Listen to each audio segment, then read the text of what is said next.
तो पिछले एपिसोड में हमने देखा था कि कैसे बुफेंग अपनी मदर की शॉप पर आए गुंडों को अच्छे से मजा चखाकर वापस भेज देता है, पर वो गुंडे तो अपने बॉस को लेकर आ जाते हैं। यहाँ दूसरी तरफ शुआंग शुआंग को भी बुफेंग की हेल्प की जरूरत थी, तो वो भी उसे ढूंढते ढूंढते उसकी मॉम की शॉप पर आ जाती है। बुफेंग उस सीनियर को निपटाने के बाद शुआंग शुआंग के साथ उसकी हेल्प करने निकल जाता है, जहाँ उसे पता लगा था कि इसके कलीग काफी बुरी तरीके से इंजर्ड है और ये मैटर सिर्फ बुफेंग सॉल्व कर सकता है। इस एपिसोड की स्टार्टिंग में दिखाया जाता है कि शुआंग शुआंग बुफेंग को अपने साथ हॉस्पिटल ले आई थी। हॉस्पिटल में एंटर होते ही शुआंग शुआंग को अंकल फेंग का कॉल आ जाता है, वही पुलिस ऑफिसर। बात करने से शुआंग शुआंग को वो काफी ज्यादा परेशान लग रहे थे, तो वो उन्हें कंसोल करते हुए कहती है कि आप फिक्र मत कीजिए, मैं अपने साथ मेकिंग सिटी के सबसे बेस्ट डॉक्टर को लेकर आ रही हूँ जो इस मैटर को अच्छे से संभाल सकते हैं। इस बात से उसका इशारा बुफेंग की तरफ था। कॉल रखने के बाद बुफेंग काफी ज्यादा हैरान होते हुए कह रहा था कि क्या तुमने मुझे मेकिंग सिटी का सबसे बेस्ट डॉक्टर कहा? तुम मेरे बारे में इतना अच्छा कब से सोचने लग गई? क्या फाइनली तुम्हें मेरे टैलेंट पर यकीन हो गया है? शुआंग शुआंग तो मुंह बनाते हुए कह रही थी कि ठीक है ना, ज्यादा भाव खाने की जरूरत नहीं है, तुमने मेरे ग्रैंडपा को ठीक किया है तो तुम बुरे डॉक्टर थोड़ी ना हुए। अच्छे डॉक्टरों ने उन्हें ठीक करने में हार मान ली थी, और इसके अलावा मैं बड़ी उम्मीद के साथ तुम्हें यहाँ पर लेकर आई हूँ, तो प्लीज मेरे कलीग्स को अच्छे से ट्रीट करना।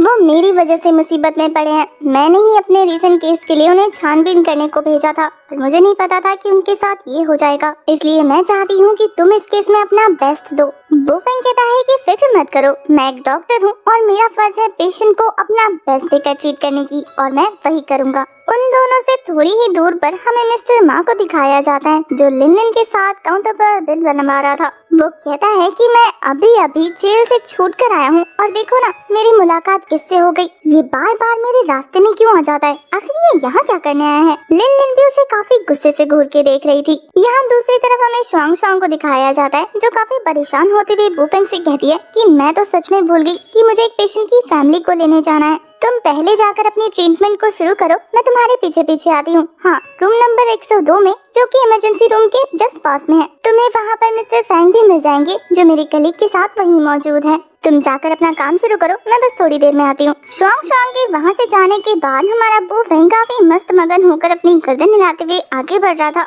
ये देखकर तो लिन को मिर्ची लग जाती है। वो कहती है कि देखो कितना मजे लेकर आगे बढ़ रहा है, ऐसा लग रहा है जैसे कि ये यहाँ पर जॉब के लिए आया हो, पक्का ये किसी इंटर्नशिप के लिए आया होगा, क्योंकि ये 3rd ईयर का मेडिकल स्टूडेंट जो है। ये सुनकर तो मिस्टर मा आगे बढ़ते हुए कह रहा था कि अब देखता हूँ कि ये कैसे आगे जाता है, पहले इस लड़के से अपना पुराना हिसाब तो चुकता कर लूं। ये बोलकर वो बुफेंग के सामने जाते हुए कह रहा था कि कितने बेशर्म किस्म के इंसान हो, मेरे पीछे पीछे यहाँ तक पहुँच गए, वो भी इंटरव्यू का बहाना लगाकर। बुफेंग तो उसे देखने के बाद कह रहा था कि क्या बात है, बाहर भी आ गए और मजे करना भी शुरू कर दिया। वो तो चिढ़ते हुए कह रहा था कि अपने काम से काम रखो, मेरे मैटर में ज्यादा घुसने की जरूरत नहीं। वहीं बुफेंग तो लिन से कहता है कि क्या बात है, तुम इसके साथ यहाँ क्या कर रही हो, डॉक्टर को दिखाने आई हो क्या? इसके दिए हुए उस जेड ब्रेसलेट से तुम्हारी बॉडी में पॉइजन चला गया। शायद बुफेंग का गैस बिल्कुल सही था, क्योंकि ये लड़की चिढ़ते हुए कह रही थी कि क्या तुम सही से बात नहीं कर सकते? ये मत सोचो कि अब तुम एक रेस्टोरेंट के ओनर हो तो तुम बहुत ज्यादा महान हो, तुम्हें तो कोई बिजनेस चलाना भी नहीं आता,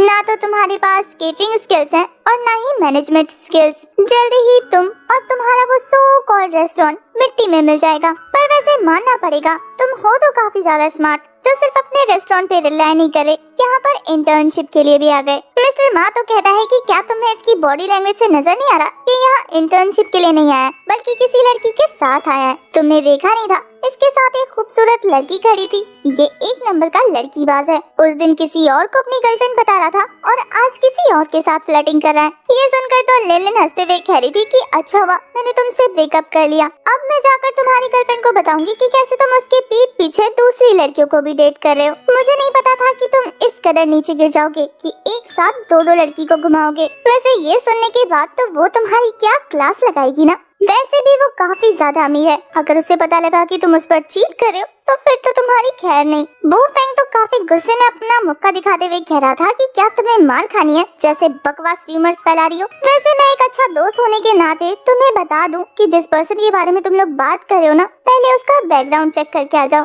वरना मुझसे पहले वही तुम्हारी क्लास लगा लेगी। नाउ एक्सक्यूज मी, मुझे कुछ काम है। ये बोलने के बाद वो दोनों को धक्का देते हुए आगे बढ़ जाता है। लिन तो काफी बुरी तरीके से किलस गई थी। मिस्टर मा उसे संभालते हुए कह रहा था कि फिक्र मत करो, वो जा रहा होगा यहाँ का बाथरूम साफ करने। वो तो मिस्टर मा को हक करते हुए कहती है कि मिस्टर मा प्लीज, जब आप मुझे डायरेक्टर बना देना तो मैं इससे पक्का टॉयलेट साफ करवाऊंगी। वो तो कहता है कि हाँ स्वीटहार्ट, तुम्हारे लिए मैं मिस्टर जांग से जरूर बात करूंगा और तुम जरूर डायरेक्टर बन जाओगी। इसके बाद हमें हॉस्पिटल रूम का सीन दिखाया जाता है जहाँ पर पेशेंट एडमिट थे। मिस्टर चाओ उन्हें काफी देर से चेक कर रहे थे। उनकी बॉडी से एक ब्लैक कलर की नेगेटिव एनर्जी रिलीज हो रही थी। मिस्टर चाओ वहाँ मौजूद डॉक्टर से पूछते हैं कि टेस्ट रिपोर्ट में क्या निकला। डॉक्टर बताते हैं कि मिस्टर चाओ, हमने इनके सारे टेस्ट चेक कर लिए, सारी चीजें नॉर्मल है। टेस्ट रिपोर्ट के अकॉर्डिंग इनकी बॉडी में कोई प्रॉब्लम नहीं, ये बस अनकॉन्शियस हो गए हैं। हमें पता लगता है कि पेशेंट में से एक बंदा मिस्टर फैंग का छोटा भाई है। वो काफी परेशान होकर मिस्टर चाओ से कहते हैं कि आखिर मेरे भाइयों और इस पेशेंट्स को क्या हुआ है। मिस्टर चाओ फिर से उनकी पल्स चेक करते हुए बता रहे थे कि इन तीनों की कंडीशन बिल्कुल एक जैसी है,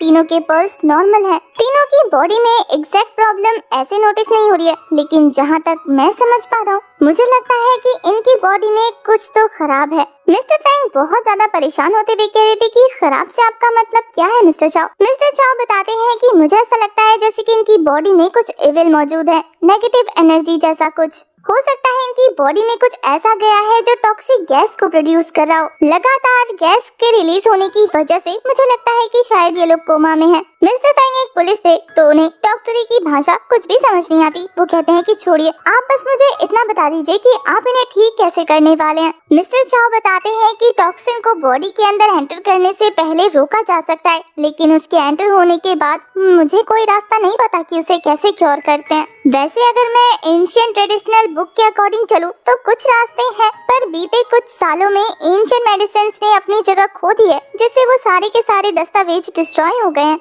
वैसे इसके अलावा मुझे ये भी डर है कि कहीं इस तरीके से लगातार कोमा में रहने की वजह से इनको हार्ट अटैक ना आ जाए। ये सुनकर मिस्टर फैंग काफी घबराते हुए कह रहे थे कि मिस्टर चाओ, आप तो एंशिएंट मेडिसिन्स के परफेक्शनिस्ट है ना, आखिर आप ऐसा कैसे कह सकते हैं? कुछ तो कीजिए प्लीज, मैं आपसे रिक्वेस्ट करता हूँ, इनकी जान बचा लीजिए। ये सभी मेरे भाई जैसे हैं, मैं इनके साथ सालों से काम कर रहा हूँ, इन्होंने ड्यूटी के लिए अपनी जान को खतरे में डाल दिया। आप इस तरीके से हार नहीं मान सकते, आपको कुछ तो करना होगा। क्या हम इन्हें किसी बड़े हॉस्पिटल में लेकर जाएं? बात बन जाएगी। दूसरे डॉक्टर आकर मिस्टर फैंग को समझाते हैं कि इन सभी की सिचुएशन काफी ज्यादा क्रिटिकल है। अगर इन्हें एक हॉस्पिटल से दूसरे हॉस्पिटल में ट्रांसफर करवाया तो रास्ते में कुछ भी हो सकता है, जिसकी गारंटी डॉक्टर्स नहीं ले सकते। और इसके अलावा ना तो वो सही से इनका क्योर करेंगे और फीस भी हाई होगी। तो बेहतर यही है कि ये सभी यही ऑब्जर्वेशन में रहें। मिस्टर चाओ कहते हैं कि फिर इसका मतलब यही है कि मुझे अपने सीनियर को कांटेक्ट करना होगा, एक वही है जो हमारी हेल्प कर सकते हैं। बाकी डॉक्टर्स तो ये सुनने के बाद काफी ज्यादा हैरान होते हुए कह रहे थे कि मिस्टर चाओ,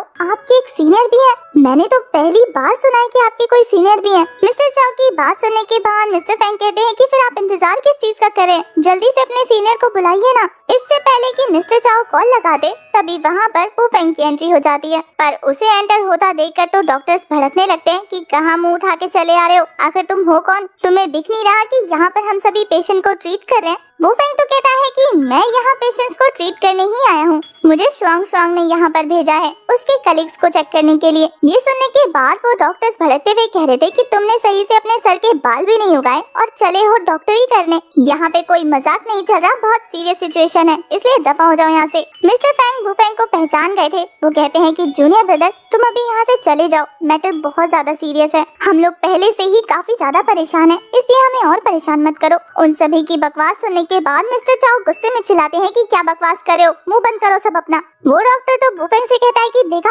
मिस्टर चाओ भी तुम्हारी वजह से कितना गुस्सा हो गए, वो चाहते हैं कि तुम यहाँ से बाहर निकल जाओ, वरना अब हमें सिक्योरिटी बुलानी पड़ेगी तुम्हें निकालने के लिए। मिस्टर चाओ गुस्से में कहते हैं कि मिस्टर जांग, मैं आपसे बात कर रहा हूँ, ये मेरे सीनियर है और तुम किस तरीके से उनसे बात कर रहे हो? खबरदार अगर दोबारा इस तरीके से उनसे बात की तो। सीनियर वर्ड सुनने के बाद तो मिस्टर जांग की हालत खराब हो जाती है। वो काफी शौक होते हुए कह रहा था कि मिस्टर चाओ, ये आपके सीनियर है? ये छोटा सा कॉलेज स्टूडेंट बॉय आपका सीनियर कैसे हो सकता है? पर मिस्टर चाओ तो वू फेंग को ग्रीट करने लगते हैं कि सीनियर आपका स्वागत है। वू फेंग काफी प्राउडली एंटर होते हुए मिस्टर चाओ से कहता है कि क्या तुम लोगों ने इन्हें चेक किया, क्या प्रॉब्लम दिखी तुम्हें? मिस्टर चाओ कहते हैं कि सीनियर, जब मैंने इन्हें चेक किया तो सारी चीजें नॉर्मल थी, मुझे लगता है कि ये लोग कोमा में गए हैं एविल एनर्जी की वजह से। सभी की कंडीशन एक जैसी है, लेकिन बदकिस्मती से मेरे पास स्किल्स की कमी है जो मैं इन्हें ठीक नहीं कर सकता। मैं चाहता हूँ कि एक बार आप इन पर नजर डालकर देखें कि क्या आप इन्हें ठीक कर सकते हैं। बू फेंग अपनी स्पिरिचुअल आई का यूज करते हुए उन सभी की बॉडी को चेक करने लगा था। बू फेंग उन्हें चेक करते हुए कहता है कि ये सभी एक टॉक्सिन पॉइजन को चेक करने गए थे और तभी वहाँ पर कोमा में चले गए। इसका मतलब ये है कि ये एविल एनर्जी इनकी बॉडी में जानबूझकर इंजेक्ट की गई है ताकि ये लोग उस चीज की इन्वेस्टिगेशन ना कर पाए। कोई तो है जो नहीं चाहता कि उस केस की इन्वेस्टिगेशन हो। बू फेंग उन्हें चेक करते हुए सोचने लगता है कि अगर मैं इन्हें ठीक कर दूं तो इनके जरिए काफी सारी चीजें पता लग जाएंगी। शायद हमें उन लोगों को ढूंढने का कोई और क्लू मिल जाए। मिस्टर फेंग काफी परेशान होते हुए बू फेंग से कहते हैं कि जूनियर ब्रदर, क्या तुम्हें नजर आया कुछ? क्या तुम्हारे पास कोई तरीका है?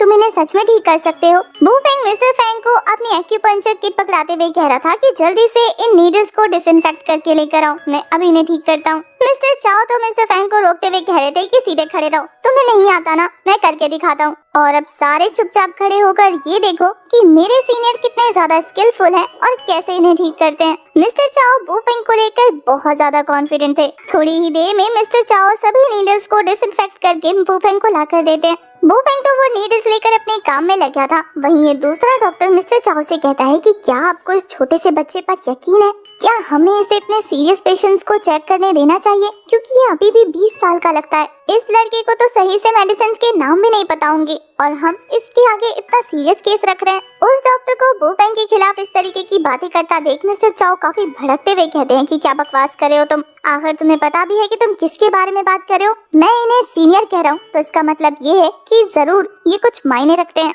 तुम्हें क्या लगता है कि मैं किसी अरे गहरे अननोन पर्सन को सीनियर बना लूंगा अपना? मिस्टर फेंग तो अपना फोन निकालकर बू फेंग को रिकॉर्ड करने लगते हैं। दूसरी तरफ मिस्टर जांग कह रहा था कि ठीक है मिस्टर चाओ, हम आपके इस बंदे को क्योर करने देते हैं, लेकिन अगर कोई भी एक्सीडेंट हो जाता है तो इसकी रिस्पॉन्सिबिलिटी हमारा हॉस्पिटल नहीं लेने वाला। बू फेंग अपनी स्पिरिचुअल आई की हेल्प से पता लगाता है कि इन सभी की बॉडी में जो इविल हो रहा है वो ओवरफ्लो हो रहा है, पर वो इस बात से खुश था कि चलो ज्यादा देर नहीं हुए हैं इस पॉइजन को बॉडी में गए तो वो इसे अच्छे से क्योर कर सकता है। वो अपनी नीडल को उसके माइंड पे थ्रो कर चुका था। वो अपने स्पिरिचुअल सी में मौजूद बुक्स में से उन सभी टेक्निक्स को धीरे धीरे पढ़ते हुए इसे क्योर करने लगता है। सभी नीडल्स को सक्सेसफुली इंजेक्ट करने के बाद वो अब अपनी स्पिरिचुअल एनर्जी का यूज करने लगता है। ये देखने के बाद वो डॉक्टर काफी ज्यादा शॉक होते हुए कह रहा था कि क्या ये बच्चा 9 नीडल सोल रिस्टोरेशन को प्रैक्टिस कर रहा है। मिस्टर चाओ तो काफी ज्यादा प्राउड फील करते हुए कह रहे थे कि मैंने कहा था ना, मेरे सीनियर काफी मामलों में स्पेशलिस्ट हैं। बू फेंग की स्पिरिचुअल एनर्जी की हेल्प से वो सारा का सारा टॉक्सिन उस बंदे की बॉडी से बाहर आ जाता है। बू फेंग के काम खत्म होते ही वो लड़का भी होश में आ गया था और ये देखकर मिस्टर फेंग काफी ज्यादा खुश हो जाते हैं। मिस्टर फेंग उस बंदे से कहते हैं कि तुम ठीक हो ना? वो कहता है कि कैप्टन, आखिर मैं कहाँ हूँ? वैसे होश में आने के बाद उसे सबसे पहला ख्याल अपने कलीग का आता है जो उसके साथ ही बेहोश हो गया था। मिस्टर फेंग कहते हैं कि फिक्र मत करो, वो सभी भी यही है और तुम्हारे साथ साथ हम उन्हें भी जल्दी ही रिकवर कर लेंगे। मिस्टर चाओ उस बंदे को होश में देखने के बाद इस डॉक्टर से कह रहा था कि अब क्या ख्याल है इस 20 साल के स्टूडेंट के बारे में तुम्हारा? हाँ, सच बताना, क्या इससे पहले इतना टैलेंटेड स्टूडेंट तुमने देखा है? बस एक यही वजह है कि मैं इन्हें अपने सीनियर के तौर पे एक्नॉलेज करता हूँ। बू फेंग के स्किल्स देखने के बाद अब ये डॉक्टर भी मान गया था कि वो कितना ज्यादा केपेबल है। दूसरी तरफ बू फेंग एक को क्योर करने के बाद कहता है कि 2 और पेशेंट है, मैं जल्दी जल्दी उन्हें भी रिकवर कर देता हूँ। बू फेंग ने सक्सेसफुली तीनों को ठीक कर दिया था और ये खबर शुआंग शांग तक भी पहुँच जाती है। वो हॉस्पिटल में वापस आ रही थी और ये न्यूज सुनकर काफी ज्यादा खुश होती है। वो कहती है कि क्या सच में बू फेंग ने उन्हें ठीक कर दिया? वो इतनी ज्यादा खुश और एक्साइटेड थी कि वापस आते हुए लोगों से टकराने लगती है। वैसे तो शुआंग शांग को अब तक यकीन नहीं होता। वो रूम में एंटर होते हुए मिस्टर फेंग से कहती है कि आपने कॉल पर क्या कहा? प्रोसेस कंप्लीट हो गया और सारी चीजें खत्म हो गई। अंदर आने के बाद वो काफी घबराई हुई थी, पर जैसे ही वो अपने कलीग्स को अपने पैरों पर सही सलामत देखती है, वो भी खुशहाल, जो उससे बू फेंग की तारीफ करते हुए कह रहे थे कि ये डॉक्टर तो सच में कितना कमाल का है, इसने चंद मिनटों में हमें अपने पैरों पर खड़ा कर दिया। शुआंग शांग बू फेंग की तरफ देखकर एक बार फिर से कंफर्म करती है कि ये तुमने किया ना? वो तो हाँ में गर्दन हिलाते हुए कहता है कि हाँ। बू फेंग उन्हें कहता है कि अब आप लोग अच्छे से रेस्ट कर चुके हैं, तो क्या आप मुझे बता सकते हैं कि आपने वहाँ पर एग्जैक्ट क्या देखा था जिसकी वजह से आप तीनों की एक जैसी हालत हो गई थी? उन तीनों ऑफिसर्स में से एक कहता है कि हम लोग उस जगह इन्वेस्टिगेशन करने गए थे जहाँ पर मिस्टर ही गया था। हम दिए गए क्लूज को फॉलो कर रहे थे, लेकिन हमें कहीं भी वो एंशिएंट कॉइन देखने को नहीं मिला। पर काफी देर तक रिसर्च करने के बाद हमें उस एंशिएंट कॉइन के बारे में पता लग गया था कि असल में वो ancient copper coin paradise community से रिलेटेड है। वैसे ये लोग उसी केस पर इन्वेस्टिगेट कर रहे हैं जिस पर बुफेंग को वो एंशिएंट कॉइन मिला था। बुफेंग ने डॉक्टर जाओ की हेल्प से इन सभी को कांटेक्ट किया और इन्हें इस केस में इन्वॉल्व किया, इसलिए वो भी इस मैटर में काफी ज्यादा सीरियस था। शुआंग उसकी तरफ देखकर आगे का पूछने लगती है कि आगे क्या करना है। और इसी के साथ हमारा ये वाला एपिसोड हो जाता है खत्म।